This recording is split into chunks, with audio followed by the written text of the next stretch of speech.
Supracondylar fracture of the humerus. First thing, in this video we will discuss about the clinical feature, the types of fracture, and the differentiation between supracondylar fracture of humerus and elbow dislocation.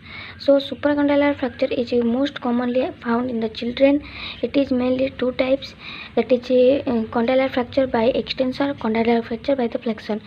Extension is the most common type, flexion is occur mostly in the children.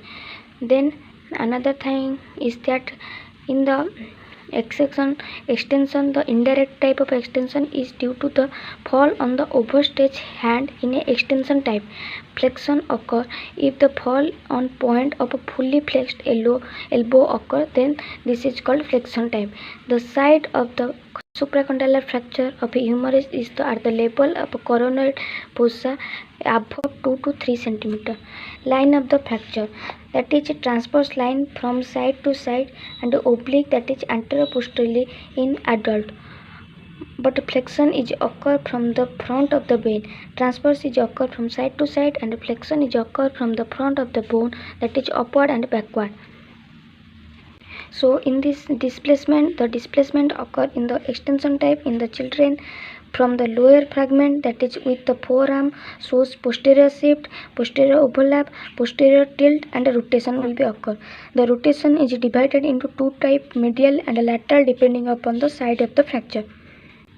In shortly, what we see that supracondylar fracture of a humerus commonly in the children type is extension and flexion. Violence occur through two types, by extension indirect by overstretching, and flexion of elbow by then side mainly occur the level of a coronary fossa above the 2 to 3 cm. Line of fracture is two types, transverse and flexion type. Transverse from side to side, and oblique, that is anteroposteriorly in adult and upward backward in children. Mainly flexion is occur mainly children, which is about front side. Front of the bone will be dislocated or fracture will occur, that is upward and backward. Displacement is a two type. Extension is in the children where the lower fragment will be formed so posterior shift, because we see that it is a side to side and obliquely occur. That's why lower fragment will be hampered, posterior shift occur, posterior overlap occur, because it is anterior to posterior, that's all the posterior overlap. Now we discuss about flexion type. What is the clinical feature we will find? It is mainly occur in the lower segment, that is forward shifting of a forward overlap and forward tilt. Here in the extension type you see the posteriorly shifting, posteriorly tilting, but this is upward and backward, that's why forwardly movement will be found in the flexion children variety. Forward flexion in the children variety. Diagnosis, history of the violence, which type of position the patient hand will find, that history we should collect it.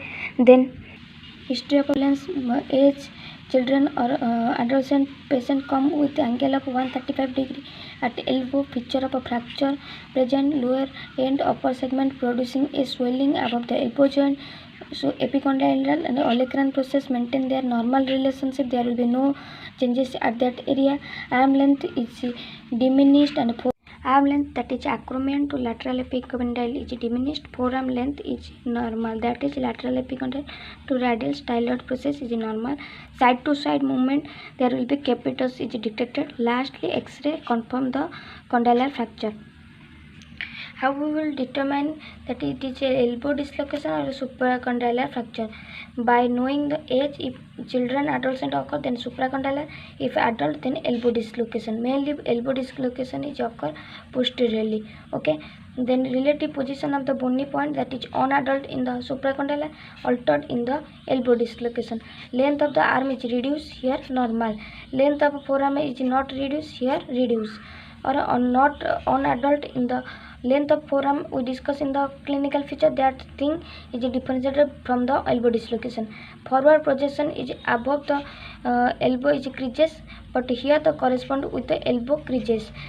Reduction is easy, here reduction is difficult. Reduction means the treatment where we plaster will be done. X-ray depends the fracture with the displacement. No fracture but dislocation is found in that X-ray of elbow dislocation. So this is all about elbow dislocation and supracondylar fracture, clinical feature and differential diagnosis.